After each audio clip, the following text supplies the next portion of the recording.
Genesis 24. Isaac and Rebekah. Abraham was now very old, and the Lord had blessed him in every way.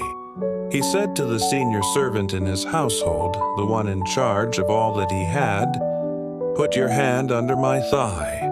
I want you to swear by the Lord, the God of heaven and the God of earth, that you will not get a wife for my son from the daughters of the Canaanites, among whom I am living, but will go to my country and my own relatives and get a wife for my son Isaac."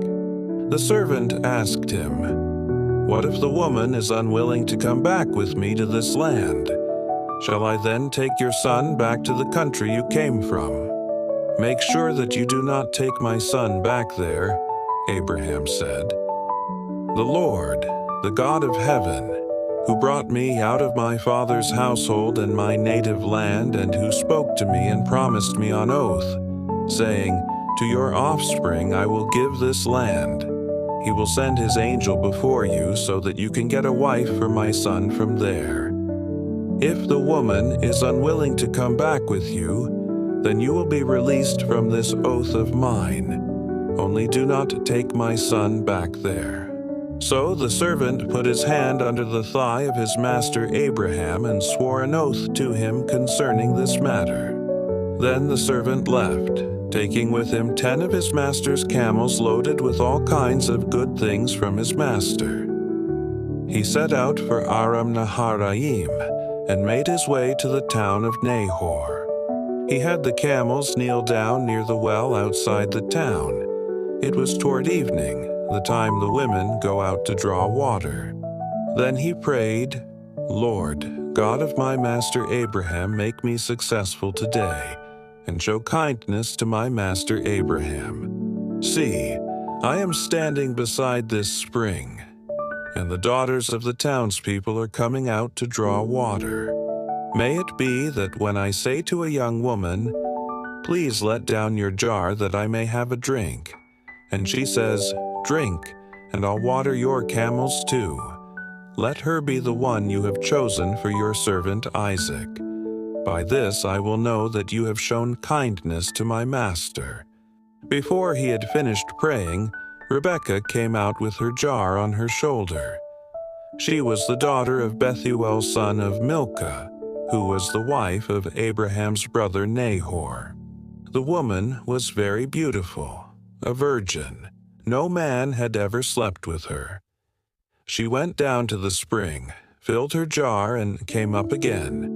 The servant hurried to meet her and said, "Please give me a little water from your jar." "Drink, my lord," she said, and quickly lowered the jar to her hands and gave him a drink. After she had given him a drink, she said, "I'll draw water for your camels too, until they have had enough to drink." So she quickly emptied her jar into the trough, ran back to the well to draw more water, and drew enough for all his camels.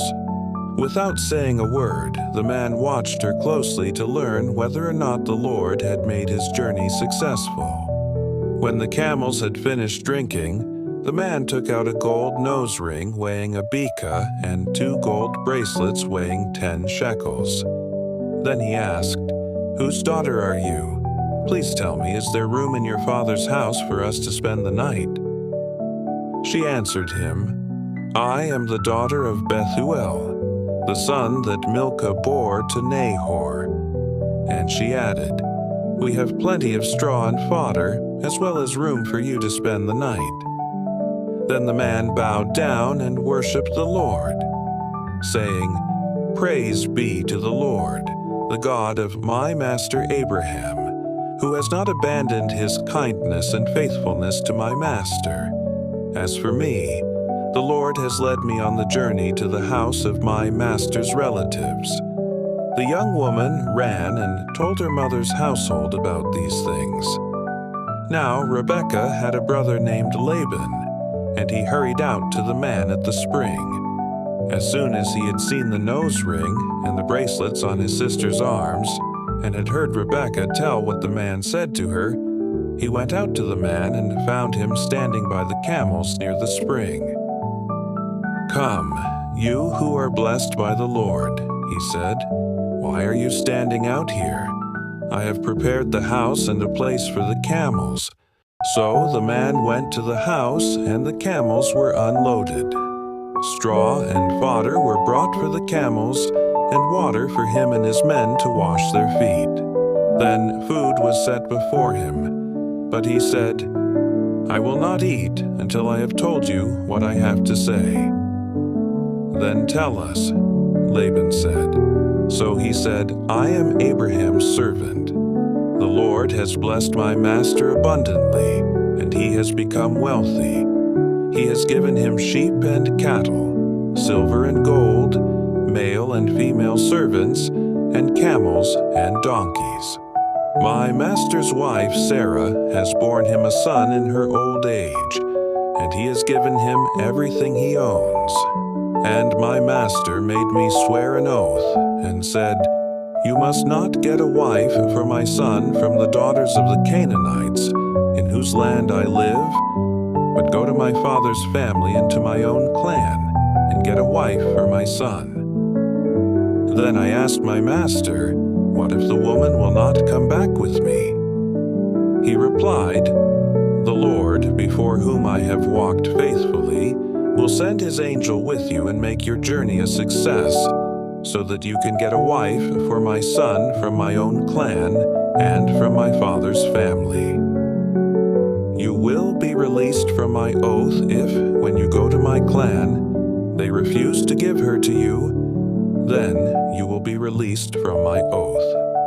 When I came to the spring today, I said, 'Lord, God of my master Abraham, if you will, please grant success to the journey on which I have come. See, I am standing beside this spring.